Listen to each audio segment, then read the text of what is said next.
देखने को मिलेगा। रघु अब और सतर्क हो गया था। उसे महसूस हो रहा था कि कोई इस शक्ति को पाने की कोशिश कर रहा था। सुबह होते ही राघव को गांव वालों से खबर मिली कि कुछ अनजान लोग रात में गांव के पास मंडरा रहे थे। उसने तुरंत समझ लिया कि खतरा अब पास आ चुका है। बाद में राघव घर जाता है। अब समय आ गया है कि हम इस वस्तु को किसी सुरक्षित जगह छुपा दें। बेटा, मैंने पहले ही कहा था कि यह चीज मुसीबत लाएगी। इसे दूर कहीं फेंक क्यों नहीं देते?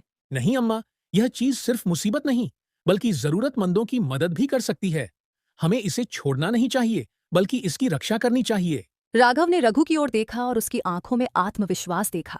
बिल्कुल सही बेटा, लेकिन अब हमें सावधान रहना होगा। राघव ने गांव के कुछ समझदार लोगों को इकट्ठा किया और उन्हें बताया कि कुछ बाहरी लोग गांव में चोरी छिपे आ रहे हैं।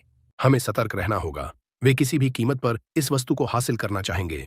हम अपनी जमीन की रक्षा करेंगे। अगर कोई बाहरी आदमी यहाँ गलत इरादे से आएगा तो हम उसे रोकेंगे। अब पूरा गांव एकजुट हो चुका था। राघव ने तय किया कि वह इस वस्तु को एक ऐसी जगह छुपाएगा जहां कोई इसे आसानी से न ढूंढ सके। राघव और रघु मिलकर वस्तु को छुपाने की जगह ढूंढने लगे। बहुत सोचने के बाद उन्होंने गांव के बाहर एक गहरी गुफा खोजी। यह जगह बिल्कुल सही है। यहाँ कोई आसानी से नहीं आ सकता। उन्होंने वहां एक गड्ढा खोदा और वस्तु को सावधानी से उसमें रख दिया। मिट्टी डालकर उसे ढक दिया। उसी रात फिर से कुछ संदिग्ध लोग गांव के पास पहुंचे, लेकिन इस बार गांव वाले पूरी तरह तैयार थे। जैसे ही कालिया सेठ के लोग गांव में घुसने लगे, गांव वाले सामने आ गए। कौन हो तुम लोग? वे लोग चौंक गए। उनका भेद खुल चुका था। हम सिर्फ यात्री हैं, भटक कर यहाँ आ गए। झूठ मत बोलो। अगर फिर से तुम्हें यहाँ देखा तो अंजाम अच्छा नहीं होगा। वे लोग डरकर वहां से चले गए, लेकिन जाते जाते कालिया सेठ को खबर दे गए कि गांव वाले अब सतर्क हो चुके हैं। अगली सुबह राघव, रघु और अम्मा घर के आंगन में बैठे थे।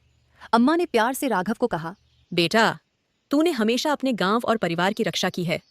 मुझे गर्व है कि तू इस शक्ति का लालच नहीं कर रहा।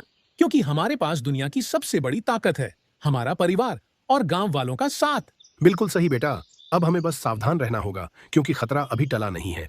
खतरा अब और भी करीब था। कालिया सेठ अब खुद इस जादुई वस्तु को पाने के लिए विशालपुर आने वाला था। एक रात राघव अपने आंगन में बैठा था। क्या मैं सही कर रहा हूँ? राघव की बेचैनी देखकर रघु ने उन्हें शास्त्री जी के पास जाने की सलाह दी।